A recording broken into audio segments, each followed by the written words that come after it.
السلام علیکم ورحمۃ اللہ وبرکاتہ۔ الحمد للہ نحمده ونستعینه ونستغفره ونؤمن به ونتوکل علیہ ونعوذ باللہ من شرور انفسنا ومن سیئات اعمالنا ونعوذ باللہ من شرور انفسنا ومن سیئات اعمالنا ونعوذ باللہ من شرور انفسنا ومن سیئات اعمالنا من يهده الله فلا مضل له ومن يضلله فلا هادي له ونشهد أن لا إله إلا الله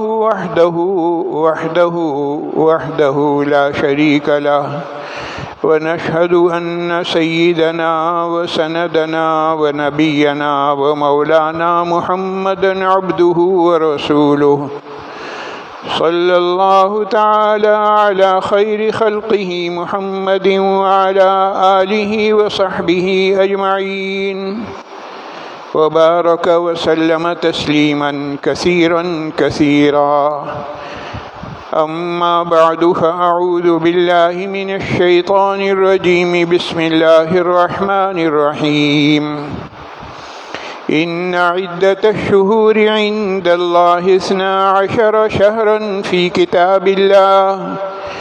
كتاب الله يوم خلق السماوات والأرض منها 4 حرم ذلك الدين القيم فلا تظلموا فيهن أنفسكم وقاتلوا المشركين كافة كما يقاتلونكم كافة واعلموا أن الله مع المتقين آمنت بالله صدق الله مولانا العظيم وبلغنا رسوله النبي الكريم ونحن على ذلك من الشاهدين والشاكرين والحمد لله رب العالمين جزا الله عنا محمدا صلى الله عليه وسلم ما هو أهله جزا الله عنا محمدا صلى الله عليه وسلم ما هو أهله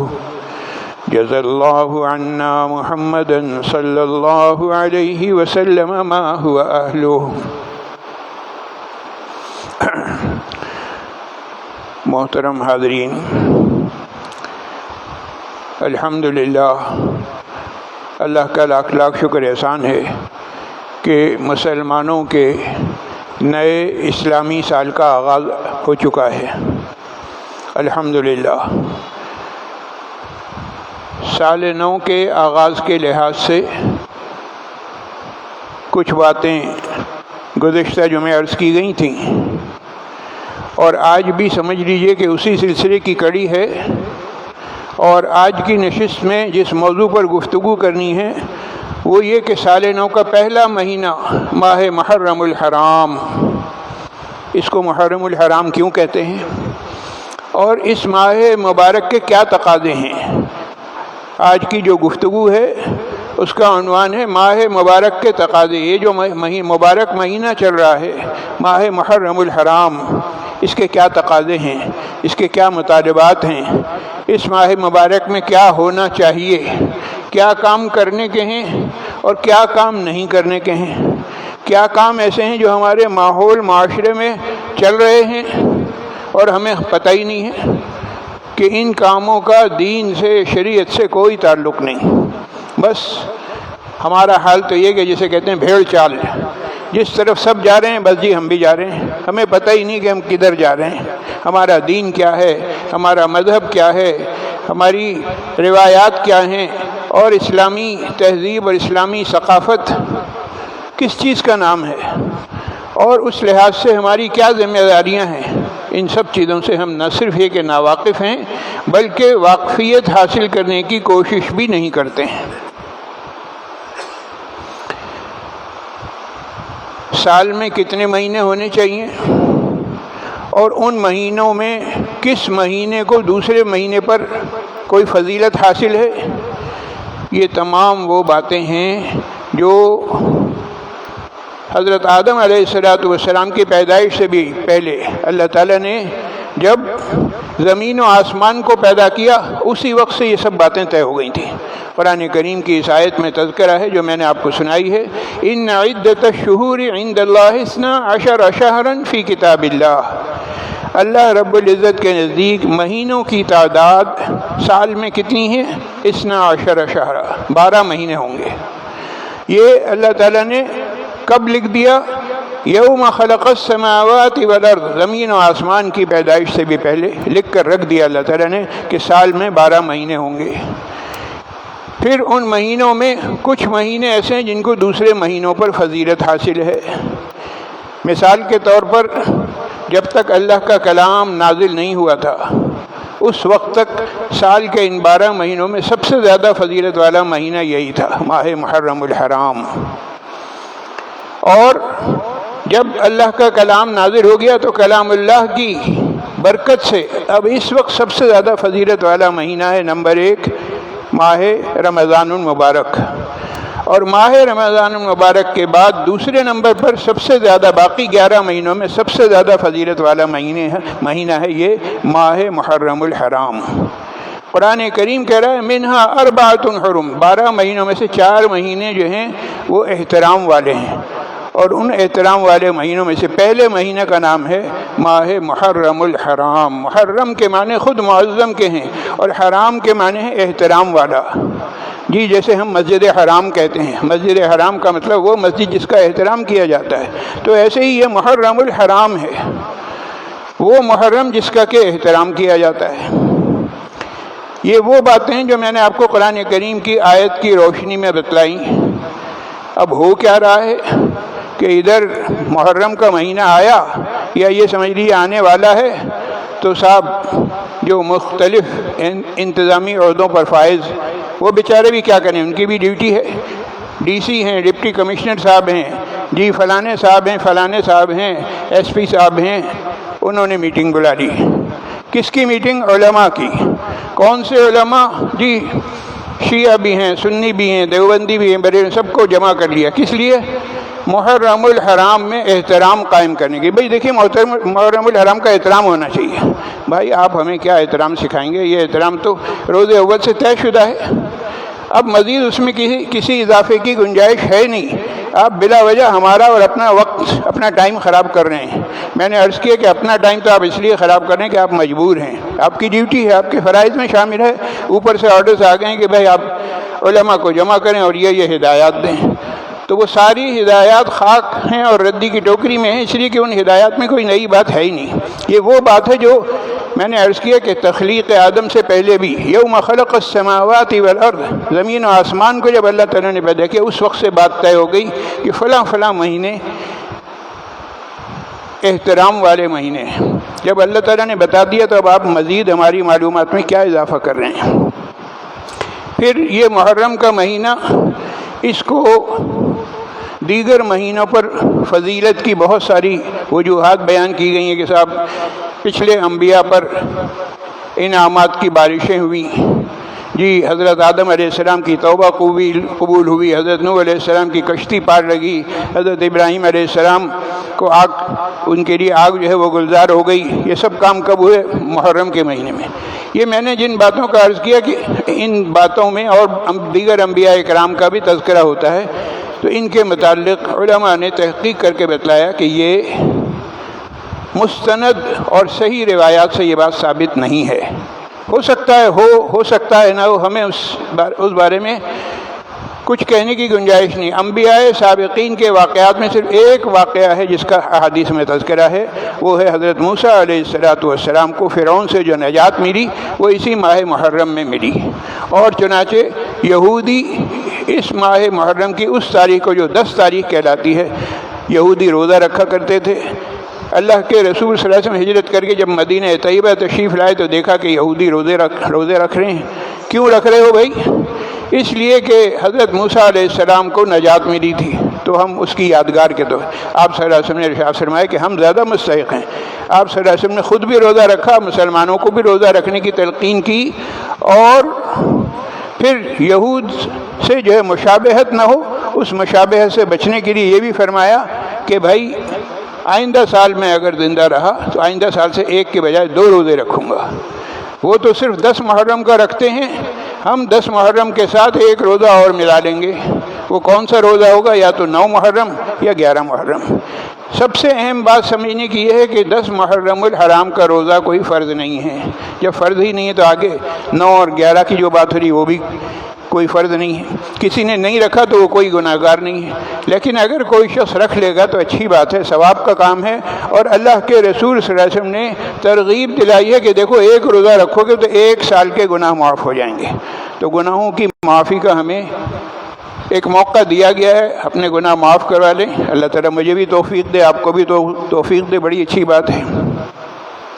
میں نے عرض کیا کہ شروع سے اب تک میں نے جو باتیں کہی ہیں یہ وہ باتیں ہیں جو قرآن اور حدیث سے ثابت ہیں۔ اس کے علاوہ اس ماہ مبارک سے متعلق، خاص طور سے 10 محرم سے متعلق کسی قسم کی کوئی اور فضیلت، کوئی اور بات نہ قرآن سے ثابت ہے نہ حدیث سے ثابت ہے۔ ہمارے ہاں بچے سے پوچھ لیجئے، بچوں کو تو چھوڑ دیجیے، نئی نسل کو چھوڑ دیجیے، 9-10 سال کا جو بچہ ہے اس کو چھوڑ دیجیے، اور آگے جوانوں سے پوچھ لیجیے، نوجوانوں سے، جوانوں سے، حتیٰ کہ میں کہوں گا بوڑھوں سے بھی پوچھ لیجیے۔ 2-3 نسلیں ہماری جو ہے اس قدر تباہ و برباد ہو گئی ہیں عقائد کے اعتبار سے کہ ان سے پوچھیے کہ ہاں بھائی یہ محرم کا مہینہ، یہ مہینہ شروع ہو گیا، کس بات کا ہے یہ مہینہ؟ کہیں گے صاحب یہ تو حلیم پارٹی کا مہینہ ہے، حلیم کھانے کا مہینہ ہے، حلیم میں جگہ جگہ جو ہے دیگیں چڑھی ہوئی ہیں راتوں کے وقت اور گھول رہے ہیں حلیم۔ تو بچہ کیا سمجھے گا، دیکھنے والا کیا سمجھے گا کہ شاید یہ مہینہ شاید اسی لیے آیا کہ حلیم کھاؤ اور کھلاؤ۔ اور مزید آگے بڑھ گئے، بھئی یہ مہینہ کس کام کا ہے، کہ کیا ہے اس مہینے کی فضیلت؟ جی اس کی فضیلت یہ ہے کہ اس میں حضرت حسین رضی اللہ تعالیٰ عنہ کی شہادت ہوئی۔ حضرت حسین رضی اللہ تعالیٰ عنہ کی شہادت سے اس مہینے کو کوئی فضیلت حاصل نہیں ہے، بلکہ فضیلت پہلے سے حاصل تھی۔ اس دن حضرت حسین رضی اللہ عنہ کی شہادت ہوئی تو الحمدللہ ان کے درجات کی بلندی کا سبب بنی۔ یہ تو وہ باتیں ہیں جو کہنے کا مقصد ہے کہ حقائق ہیں یہ۔ تو میں نے شروع میں عرض کیا کہ اس مہینے کی فضیلت ابتدا سے ہے۔ اس مہینے کی فضیلت کا ولادت حسین سے یا حضرت حسین رضی اللہ عنہ سے کوئی تعلق نہیں۔ ولادت حسین اور وہ آگے بڑھ کر ان کے نانا سید الانبیاء والمرسلین احمد مجتبیٰ محمد مصطفیٰ صلی اللہ علیہ وسلم کی ولادت سے بھی کئی سو سال پہلے، کئی ہزار سال پہلے یہ سب باتیں طے ہو گئی تھیں۔ اب سوال کرنے والا سوال کرے گا کہ بھائی پھر کیا اس مہینے میں حضرت حسین رضی اللہ تعالیٰ عنہ کی شہادت کا اگر کسی نے تذکرہ کیا تو کیا اس نے کوئی گناہ کیا؟ اس کا جواب یہ ہے کہ بھائی گناہ نہیں ہے۔ جو مہینہ جس مہینے میں جو کام ہوئے ہیں اس کو آپ کے سمجھانے کے لیے الفاظ استعمال کروں، سیزن کے لحاظ سے رمضان کے مہینے میں قرآن نازل ہوا تو رمضان کے مہینے میں آپ قرآن کی فضیلت پر بات کریں، حج کے مہینے میں فرضیت حج کے متعلق بات کریں، قربانی کے مہینے میں احکام قربانی بیان کریں۔ جی ربیع الاول کا مہینہ آ جائے تو ولادت رسول صلی اللہ علیہ وسلم کا تذکرہ کیا جائے، اس میں کوئی قباحت نہیں، کوئی خرابی نہیں۔ اسی طریقے سے ماہ محرم میں اگر شہادت حسین کا تذکرہ کیا جائے تو یہ کوئی ناجائز اور حرام نہیں، کوئی غلط بات نہیں۔ لیکن اصل بات جس کی طرف توجہ دلانی ہے وہ یہ ہے کہ بھائی شہادت حسین کے بہانے، دیکھیے میں لفظ استعمال کر رہا ہوں بہانے، شہادت حسین کے تذکرے کے بہانے اس کو جو ہے مجلس گرمانے کا ذریعہ بنایا جائے، اس کے ذریعے سے اپنی لفاظیاں ظاہر کی جائیں اور شہادت حسین کو ایسا بتلایا جائے کہ اوہو اس سے بڑا تو حادثہ اور سانحہ کوئی ہوا ہی نہیں، رو رہے ہیں، مرثیے پڑھے جا رہے ہیں۔ یہ مرثیہ خوانی شریعت میں اس کا کوئی خانہ ہے ہی نہیں، کوئی شریعت میں مرثیے کا کوئی تصور ہی نہیں ہے، یہ سب من گھڑت باتیں ہیں۔ اور یہ سب میں نے عرض کیا کہ مجلسوں کو گرمانے کی باتیں ہیں۔ ماہ مبارک کے تقاضے کیا تھے یہ امت سے چھپ گئے ہیں۔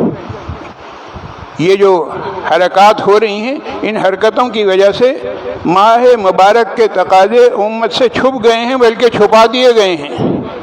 اور چھپانے والے کون ہیں؟ چھپانے میں سب سے اہم کردار ہے میڈیا کا۔ میڈیا نے ہماری نسلوں سے یہ بات محو کرا دی ہے کہ ماہ محرم کی بھی کچھ اہمیت ہے، کوئی فضیلت ہے، کوئی اس کا احترام ہے، اور یہ قرآن کیا کہتا ہے، حدیث کیا کہتی ہے۔ یہ تمام باتیں ذہنوں سے مٹا دی گئی ہیں، محو کرا دی گئی ہیں، اور وہ باتیں ذہن میں ڈال دی گئیں جن کا قرآن اور حدیث سے کوئی تعلق نہیں، شریعت سے کوئی تعلق نہیں۔ نتیجہ کیا نکلتا ہے؟ نتیجہ یہ کہ ہمارا نیا سال شروع ہوتا ہے۔ کسی بھی امت کا، کسی بھی قوم کا نیا سال شروع ہو تو وہ کیا کرتی ہے؟ خوشی کا اظہار کرتی ہے، الحمدللہ۔ اور خوشی کے اظہار میں ہم ڈھول نہیں پیٹتے، بھنگڑا نہیں ڈالتے، خوشی کے اظہار میں اللہ کا شکر ادا کرتے ہیں، مزید عبادات میں اضافہ کرتے ہیں۔ اور ہمارے ہاں بچہ 9-10 سال کا بچہ دیکھتا ہے کہ نیا سال شروع ہوا تو کیا ہوا صاحب، ایسے لگ رہا ہے کوئی میدان جنگ کا سماں ہے۔ ریڈیو، ٹی وی، اخبارات، سوشل میڈیا، اس پر ایسے بتایا جاتا ہے جیسے سڑکوں پر جی رینجرز آ گئی ہیں، فوج آ گئی ہے، پولیس کا پہرا ہے اور گاڑیاں دوڑ رہی ہیں۔ کیا ہو رہا ہے بھائی؟ کون سی ایسی مصیبت آ کے کھڑی ہو گئی ہے؟ اور پھر یہ وضاحت بھی ضروری ہے کہ اہل بیت کا تذکرہ یہ تو ہمارے ایمان کا حصہ ہے۔ اہل بیت اطہار سے عقیدت، محبت، یہ تو ہمارے ایمان کا حصہ ہے۔ لیکن اہل بیت کے نام کو مخصوص کر دینا صرف 5 افراد میں کہ صاحب حضور صلی اللہ علیہ وسلم، آپ کی صاحبزادی حضرت فاطمہ، حضرت علی اور حضرت حسن اور حضرت حسین رضی اللہ تعالیٰ عنہ، بس جی یہی 5 ہیں اہل بیت، ان کے علاوہ کوئی نہیں ہے، اور ان کو پنجتن کہا جاتا ہے۔ تو یہ شریعت کے بالکل خلاف بات ہے، اور محرم کا مہینہ انہی کے گرد چلتا ہے، بس ان 5 سے آگے چھٹا کوئی نہیں ہوتا۔ بھائی یہ حضرات ہمارے بھی سروں کے تاج ہیں، لیکن اس کا یہ مطلب نہیں ہے کہ سارا مہینہ صرف انہی حضرات کے تذکرے میں گزارا جائے اور باقی صحابہ کرام رضوان اللہ تعالیٰ علیہم اجمعین کی قربانیوں کو ہم بھول جائیں، سوال ہی نہیں پیدا ہوتا۔ شہادت حسین اپنی جگہ بڑا ہی المناک واقعہ ہے، بڑا ہی دردناک واقعہ ہے، اور واقعتاً ایک ایسی بات ہے کہ دل خون کے آنسو روتا ہے۔ لیکن میں نے عرض کیا کہ اس کا ماہ مبارک کی فضیلت سے کوئی تعلق نہیں ہے۔ یہ مہینہ تو ہمیں اس لیے عطا کیا گیا کہ اس ماہ مبارک میں ہم صحابہ کرام رضوان اللہ تعالیٰ علیہم اجمعین کی عظمت اور صحابہ کرام رضوان اللہ تعالیٰ علیہم اجمعین کی قربانیاں ان کو یاد کریں، ان کو یاد دلائیں، اپنے مسلمان بھائیوں کو بتائیں کہ ہمارے اسلاف کے کیا کیا کارنامے ہیں، فاروق اعظم رضی اللہ تعالیٰ عنہ کے کیا کارنامے ہیں۔ اور محرم الحرام شروع ہوتا ہے تو یکم محرم کو سب سے پہلا جو تذکرہ ہے وہ حضرت فاروق اعظم رضی اللہ تعالیٰ عنہ کا ہے۔ حضرت عمر رضی اللہ تعالیٰ عنہ کی شہادت واقع ہوئی، آپ نے کبھی ریڈیو ٹی وی سے اس بارے میں سنا، سوشل میڈیا سے، اخبارات میں، کہیں کونے خطرے میں چھوٹا موٹا کوئی آ گیا تو الگ چیز ہے، لیکن ہائی لائٹ کر کے جس طرح سے شہادت حسین کا تذکرہ ہوتا ہے، کبھی ایسا فاروق اعظم رضی اللہ عنہ کی شہادت کا تذکرہ سنا؟ ہرگز نہیں۔ کیوں؟ اس لیے کہ میڈیا انہی لوگوں کے ہاتھ میں ہے۔ یہ ساری باتیں میں نے کہی ہیں ماہ محرم الحرام سے متعلق۔ یہی حال ہمارے بھائیوں نے کیا ہے ماہ ربیع الاول کا۔ ربیع الاول میں وہ سمجھتے ہیں بس جی عشق رسول صلی اللہ علیہ وسلم کا مہینہ ہے۔ عجیب بات ہے صاحب، سال کے باقی جو مہینے وہ اس میں حضور صلی اللہ علیہ وسلم سے عشق اور محبت کچھ نہیں ہے۔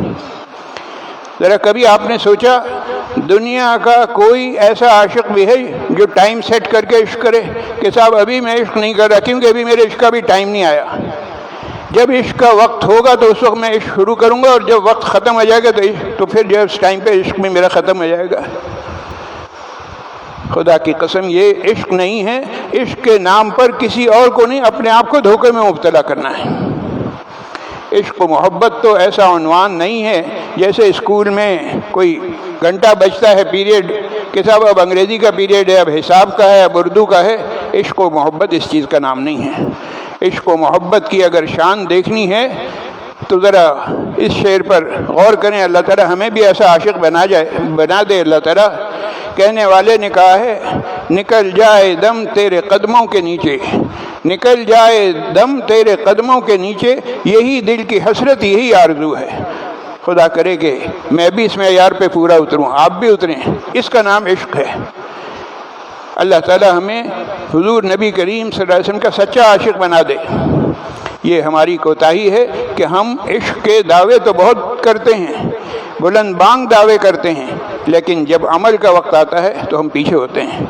ذرا سوچیے، سید الانبیاء والمرسلین احمد مجتبیٰ محمد مصطفیٰ صلی اللہ علیہ وسلم کا کیا بلند مقام اور مرتبہ ہے، اور حضور اقدس صلی اللہ علیہ وسلم سے کیسی محبت ہمیں ہونی چاہیے، اور کیا ہمیں ایسی محبت ہے؟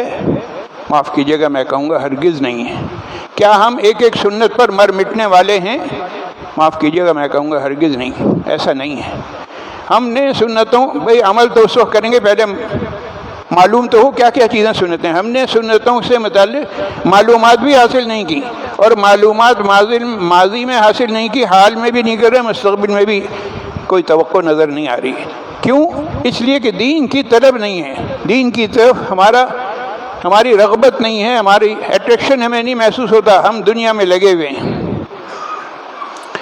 تو بات چل رہی تھی کہ صاحب عشق کے ٹکڑے نہیں کیے جا سکتے، ٹائم سیٹ نہیں کیا جا سکتا۔ اگر کوئی شخص ایسا کر رہا ہے تو سچی بات یہ ہے کہ وہ عشق نہیں کر رہا، وہ عشق کے نام پر، میں نے عرض کیا کہ کسی اور کو نہیں، اپنے آپ کو دھوکہ دے رہا ہے۔ عشق کے متعلق کسی شخص نے بڑی اچھی بات کہی ہے۔ کہنے والے نے کہا ہے صدق خلیل بھی ہے عشق، صدق خلیل بھی ہے عشق، صبر حسین بھی ہے عشق، مارکہ وجود میں بدر و حنین بھی ہے عشق۔ یہ جو غزوہ بدر، غزوہ حنین، غزوہ تبوک، غزوہ خندق، یہ جتنے غزوات ہوئے ہیں، یہ سب کیا چیزیں ہیں؟ یہ عشق کی داستانیں ہیں۔ اس بات کو ہم بھی تسلیم کرتے ہیں کہ حضرت حسین رضی اللہ تعالیٰ عنہ کی شہادت یقیناً بڑی مظلومانہ تھی۔ ذرا تصور کیجئے کہ سامنے دریائے دجلہ بہہ رہا ہے، اس کا صاف شفاف پانی ہے، نہر فرات ہے، اس کا پانی نظر آ رہا ہے، لیکن خبیثوں نے، بدبختوں نے اور منافقین نے ایک گھونٹ پانی پینے کے لیے نہیں دیا، پیاسا مار دیا۔ تو ان سب باتوں کا تقاضا کیا تھا کہ ہم اگر عشق حسین کا دعویٰ کر رہے ہیں تو بھائی کچھ نظر بھی آنا چاہیے۔ حسینی جذبہ کیا ہے کہ حق کی خاطر کٹ مروں گا میں، حق کی خاطر جان دے دوں گا میں، لیکن حق پر قائم رہوں گا۔ عشق حسین اس چیز کا نام نہیں ہے کہ مجلسیں ہو رہی ہیں، مجلس اٹینڈ کی اور دامن جھاڑ کے اٹھ کے کھڑے ہو گئے، جب اٹھے تو دامن جھاڑ دیا، سارا غم، ابھی غم و اندوہ کی کیفیت طاری تھی، ابھی باہر نکلتے ہی سب قہقہ لگا رہے ہیں، کیا ہے جی؟ حضرت حسین رضی اللہ تعالیٰ عنہ سے عشق ہے۔ تو میں نے عرض کیا کہ یہ عشق نہیں ہے، عشق کے نام پر اپنے آپ کو دھوکہ دینا ہے۔ ذرا سوچئے، یہ مہینہ کیا ہمیں اس لیے عطا کیا گیا تھا کہ ہم اس میں صرف حلیم پارٹی کریں؟ اور حلیم بھی کون سی؟ چندے کی حلیم، ایک گھر پہ جا رہے ہیں، بھائی چندہ دے دو، کس بات کا چندہ؟ حلیم کا۔ کیا مصیبت ہے! کس نے سکھایا ہے، کس نے آپ سے کہا ہے کہ آپ حلیم بنائیں؟ اور کیا ضرورت ہے کہ گھر پہ دستک دے کر چندہ مانگنے کی؟ تو حلیم بنانا وہ بھی غلط، اور چندہ مانگنا اس سے بڑی غلطی۔ اچھا، پھر ایک بات کی اور وضاحت کر دوں۔ ایک فرض کیجئے کوئی صاحب پوچھتے ہیں کہ صاحب کیا حلیم بنانا گناہ ہے؟ اس کا جواب یہ کہ نہیں بھائی، حلیم بنانا کوئی گناہ نہیں ہے۔ اگر کوئی شخص بنا رہا ہے تو ضرور بنائے، کھائے، کھلائے، لیکن نمبر 1 چندے کی نہ ہو، اور نمبر 2 کوشش یہ کیجئے کہ اس مہینے میں اور ان دنوں میں نہ ہو جن دنوں میں باطل خیالات والے لوگ بناتے ہیں۔ بھائی سال کے اور 11 مہینے پڑے، وہاں کسی وقت بھی آپ بنا لیجیے حلیم، کھائیے، کھلائیے، بلکہ میں کہوں گا ہمیں بھی کھلائیے، اکیلے مت کھائیے۔ لیکن یہ تو سوچیے کہ آپ کے اس عمل سے دوسرا کیا سیکھے گا۔ تو ہم نے سمجھا ہوا ہے کہ یہ مہینہ صرف حلیم پارٹی کا مہینہ ہے، شربت پینے پلانے کا مہینہ ہے، اسٹال لگے ہوئے ہیں شربتوں کے۔ ایم جناح روڈ پہ جلوس جا رہا تھا، وہ ہو اتنا لمبا چوڑا جلوس، قائد اعظم کے مزار سے تبت سینٹر تک، اور جگہ جگہ جناب عالی شربت پلائے جا رہے ہیں، اور پتہ نہیں کیا کیا خاطر تواضع ہو رہی ہے۔ کیا یہ غم حسین ہے؟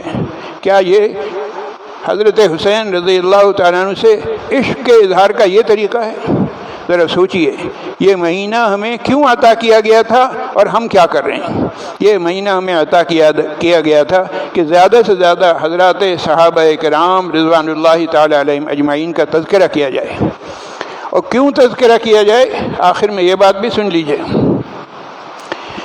بھائی سبزی والا اپنی سبزی پر بار بار پانی چھڑکتا ہے، ناریل بیچنے والا وہ بار بار اپنی ناریل پر پانی چھڑکتا ہے۔ کیوں چھڑکتا ہے؟ تازہ رکھنے کے لیے۔ بالکل اسی طرح سے صحابہ کرام رضوان اللہ تعالی علیہم اجمعین کی قربانیوں کو یاد کر کے ہمیں اپنے ایمان کو تازہ کرنا ہے۔ ایمان کی تازگی کے لیے ضروری ہے کہ حضرات صحابہ کرام رضوان اللہ تعالی علیہم اجمعین کا نہ صرف تذکرہ ہو بلکہ بار بار تذکرہ ہو۔ اور بار بار تذکرہ ہم کیوں کریں؟ اپنے ایمان کو تازہ کرنے کے لیے۔ کہنے والے نے کہا ہے، تازہ خواہی داشتن گرداغ ہائے سینہ را، تازہ خواہی داشتن گرداغ ہائے سینہ را، گاہے گاہے باز خاں ای قصہ پارینہ را۔ اگر اپنے دل کے داغ تم چاہتے ہو کہ تازہ رہیں تو اس کا طریقہ کیا ہے؟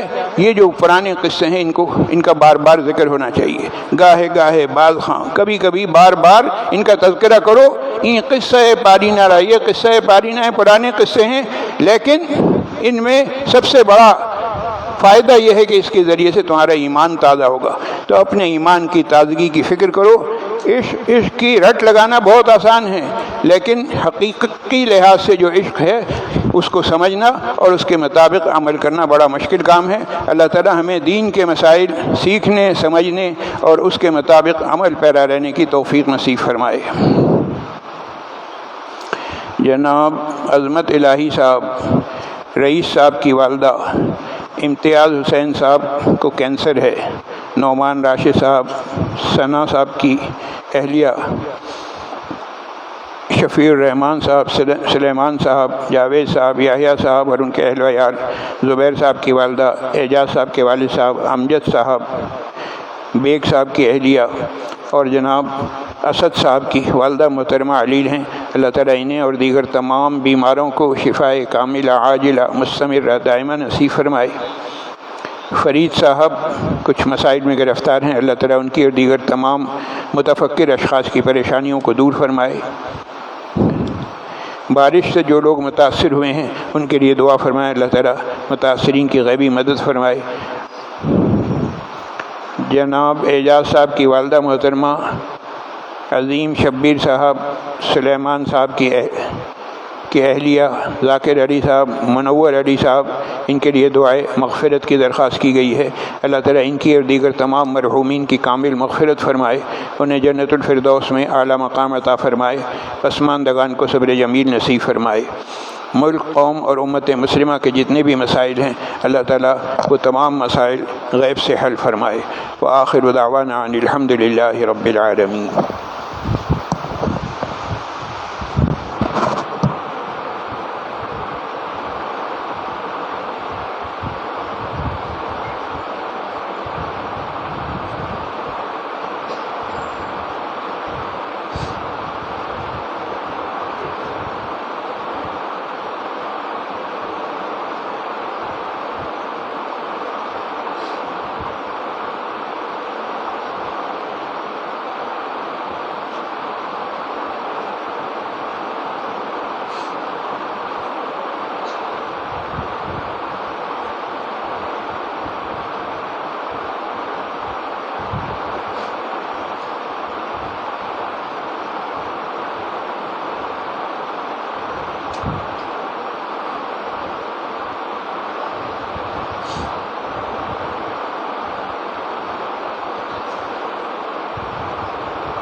الله أكبر الله أكبر الله أكبر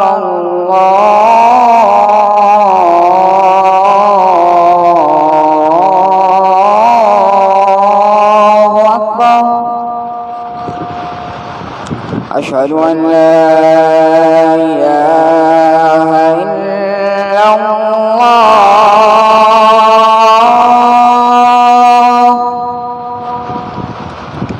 أشهد أن لا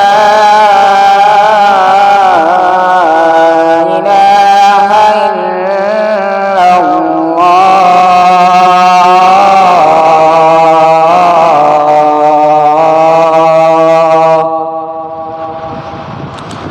أشهد أن محمدًا رسول الله.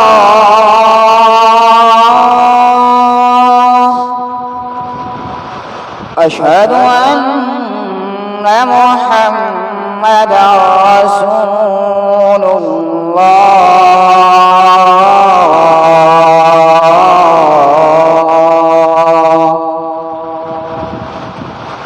حي على الصلاة.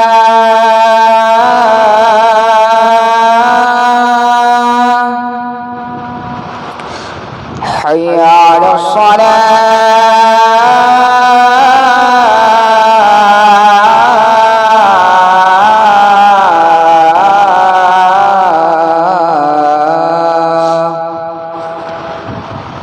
حي على الفلاح.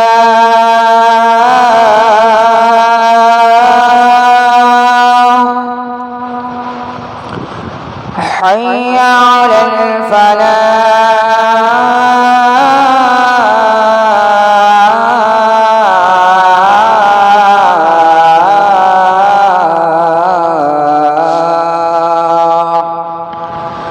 الله أكبر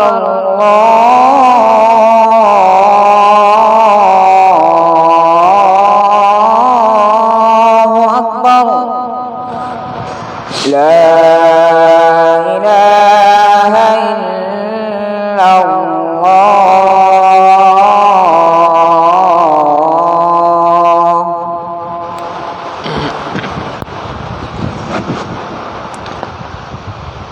الحمد لله الذي جعل يوم الجمعة سيد الأيام، ولا نعود ولا نستعين إلا إياه، وهو الذي فرض صلاة الجمعة لقوله تعالى: إذا نودي للصلاة من يوم الجمعة فاسعوا إلى ذكر الله وذروا البيع. والصلاة على سيد الأنام وعلى آله وأصحابه الكرام. أما بعد، فيا أيها الناس، وحدوا الله، فإن التوحيد رأس الطاعات، واتقوا الله، فإن التقوى ميلاد الحسنات، وعليكم بالسنة، فإن السنة تهدي إلى الإطاعة، ومن أطاع الله ورسوله فقد رشد واهتدى. وإياكم والبدعة، فإن البدعة تهدي إلى المعصية، ومن يعص الله ورسوله فقد ضل وغوى. وعليكم بالصدق، فإن الصدق ينجي والكذب يهلك. وعليكم بالإحسان، فإن الله يحب المحسنين. ولا تقنطوا من رحمة الله، فإنه أرحم الراحمين. ولا تحبوا الدنيا فتكونوا من الخاسرين. ألا وإن نفسا لن تموت حتى تستكمل رزقها، فاتقوا الله وأجملوا في الطلب وتوكلوا عليه، فإن الله يحب المتوكلين. وادعوه، فإن ربكم مجيب الداعين. واستغفروه يمددكم بأموال وبنين. أعوذ بالله من الشيطان الرجيم. وقال ربكم ادعوني أستجب لكم إن الذين يستكبرون عن عبادتي سيدخلون جهنم داخرين. بارك الله لنا ولكم في القرآن العظيم ونفعنا وإياكم بالآيات والذكر الحكيم، إنه تعالى جواد كريم ملك بر ورب رؤوف رحيم.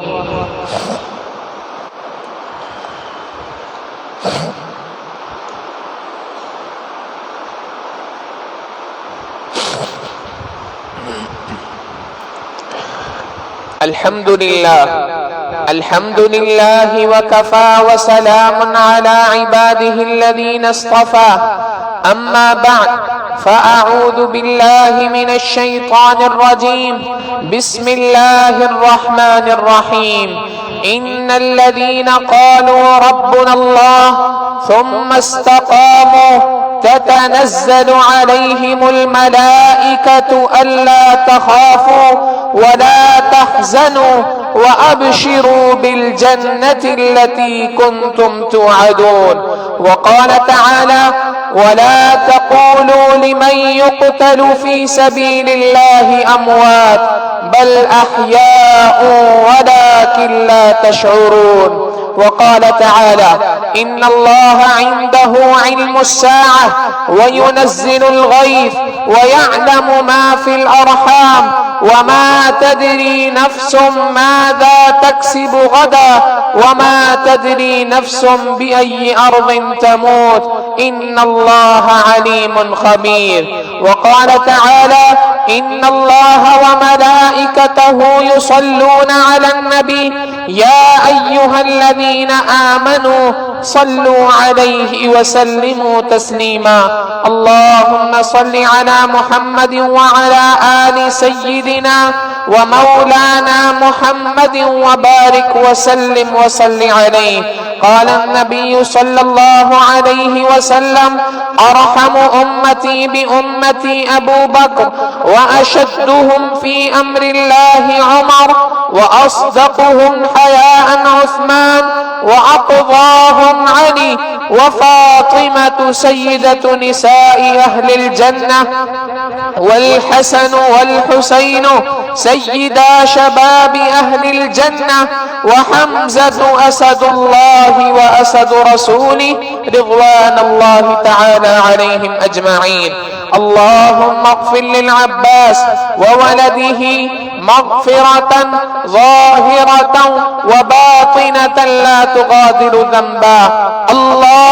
الله في أصحابي لا تتخذوهم من بعدي غرضا، فمن أحبهم فبحبي أحبهم، ومن أبغضهم فببغضي أبغضهم، وخير القرون قرني ثم الذين يلونهم ثم الذين يلونهم.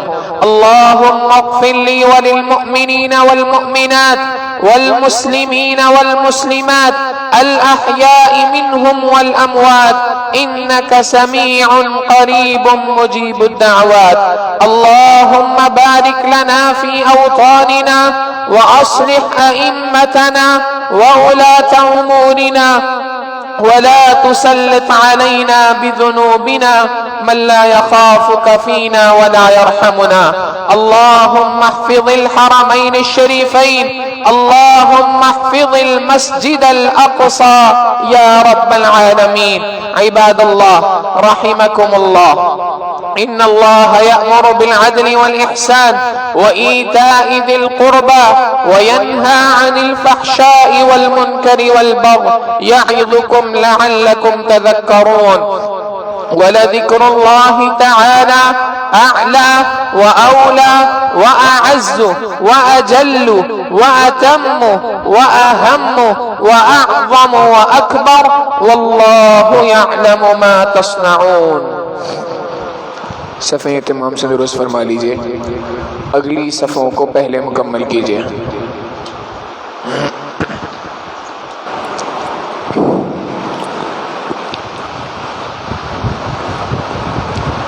الله أكبر الله أكبر الله أكبر الله أكبر أشهد أن لا إله إلا الله أشهد أن لا إله إلا الله أشهد أن محمدا رسول الله أشهد أن محمدا رسول الله حي على الصلاة حي على الصلاة حي على الفلاح حي على الفلاح قد قامت الصلاة قد قامت الصلاة الله أكبر الله أكبر لا إله إلا الله الله أكبر.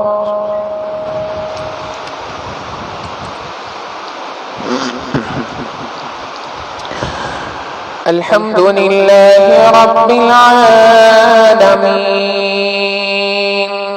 الرحمن الرحيم مالك يوم الدين إياك نعبد وإياك نستعين اهدنا الصراط المستقيم صراط الذين أنعمت عليهم غير المغضوب عليهم ولا الضالين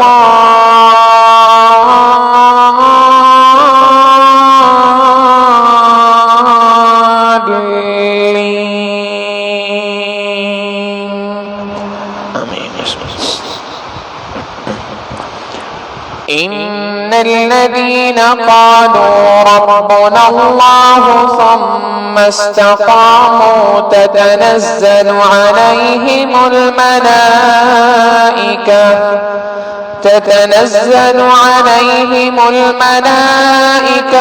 ألا تخافوا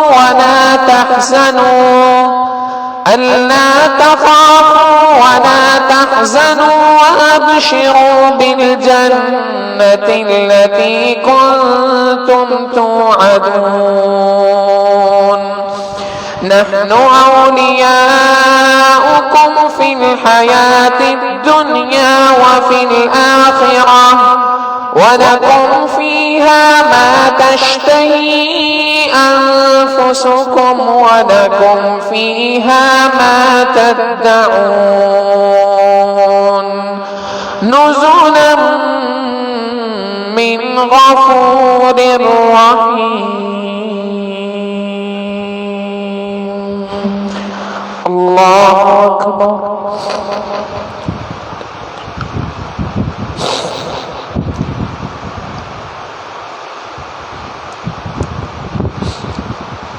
سمع الله لمن حمده. الله أكبر.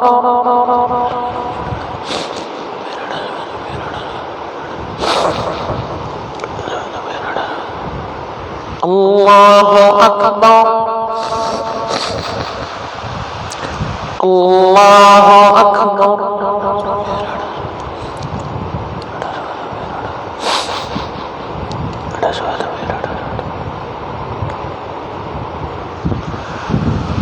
الله أكبر. الحمد لله رب العالمين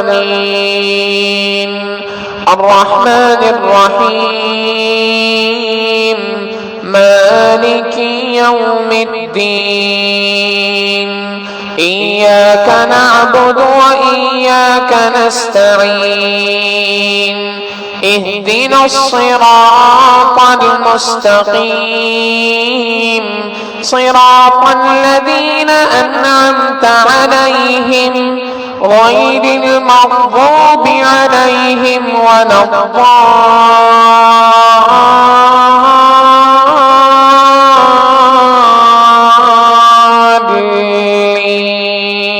الضالين آمين.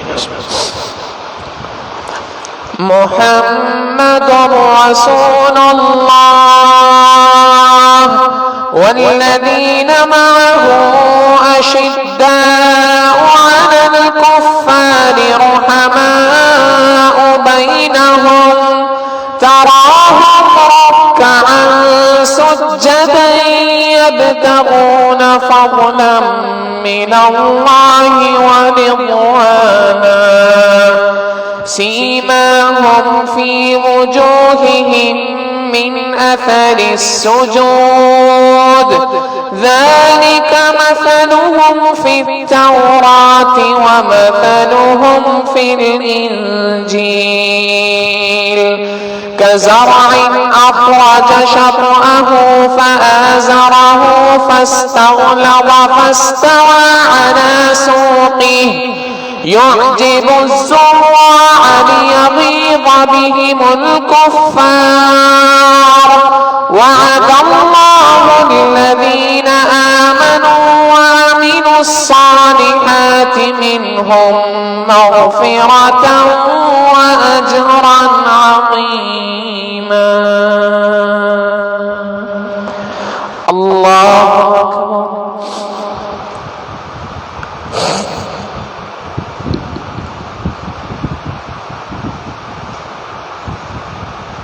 سمع الله لمن حمده. الله أكبر.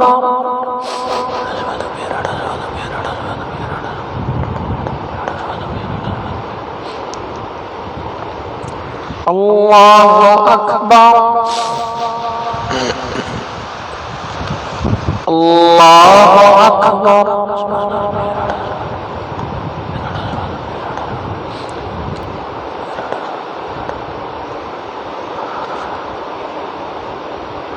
الله أكبر.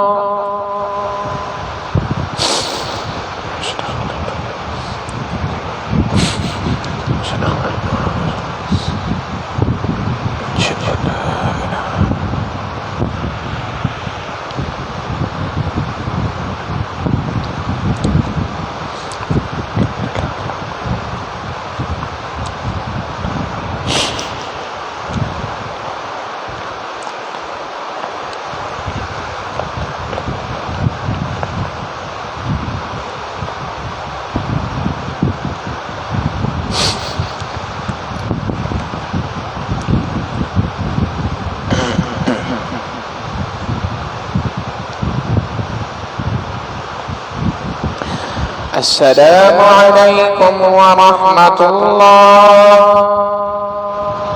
السلام عليكم ورحمة الله. الله أكبر. استغفر الله استغفر الله استغفر الله.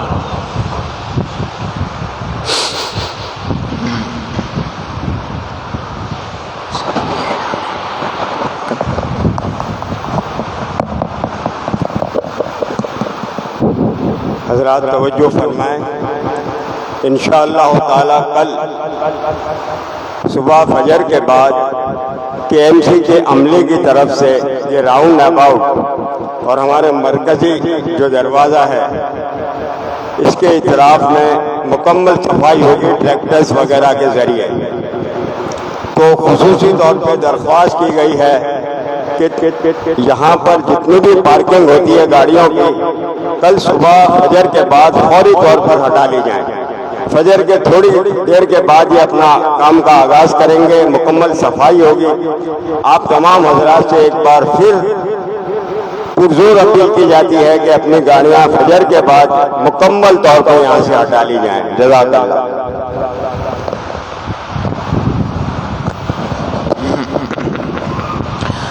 سبحان ربي العلي الوهاب. اللهم صل على سيدنا محمد وعلى آل سيدنا محمد وبارك وسلم. ربنا ظلمنا أنفسنا وإن لم تغفر لنا وترحمنا لنكونن من الخاسرين. ربنا آتنا في الدنيا حسنة وفي الآخرة حسنة وقنا عذاب النار. اے کریم آقا، آپ کے گناہگار سیاکار بندے آپ کے دربار میں حاضر ہیں. اے کریم آقا، ہمارے گناہوں کو معاف فرما، ہماری خطاؤں سے درگزر فرما، ہمارے عیبوں کی پردہ پوشی فرما. اے کریم آقا، ہمارے ہر گناہ کو اپنی رحمت سے معاف فرما. ہمیں گناہوں سے پاک صاف زندگی عطا فرما، طاعات کی عزتوں والی زندگی عطا فرما۔ اے اللہ ہمارا یہاں مل بیٹھنا قبول فرما، نماز جمعہ کی ادائیگی کو اپنی رحمت سے قبول فرما۔ اے اللہ اس کے اوپر جو اجر و ثواب کے آپ نے وعدے کر رکھے ہیں، اے اللہ وہ تمام کے تمام وعدے ہم سے پورے فرما، ہماری زندگیوں میں برکت عطا فرما، کاموں میں برکت عطا فرما، صحت میں برکت عطا فرما، عمر میں برکت عطا فرما، رزق میں برکت عطا فرما۔ اے کریم آقا اپنی رحمتوں کی ہمیشہ خوشپناہی نصیب فرما۔ اے اللہ ہم پر اپنی خاص مدد ہمارے ساتھ نازل فرما، ہم میں جو بیمار ہیں اللہ انہیں شفائے کاملہ عاجلہ مستمرہ دائمہ نصیب فرما۔ اے اللہ جناب حافظ نعمان راشد صاحب، سلیمان صاحب، زہیر اشرف صاحب اور ہماری اس مسجد کے مقتدر نمازی جناب عظمت الہی صاحب علیل ہیں، اللہ انہیں اور دیگر تمام بیماروں کو شفائے کلی نصیب فرما۔ اے اللہ ان کے گھروں کے کھانوں میں شفا نازل فرما، گھروں کے پانی میں شفا نازل فرما۔ اے اپنی مہربانی کا معاملہ فرما، رحمتوں کا معاملہ فرما۔ اے اللہ ہمارے اس ملک کی حفاظت فرما۔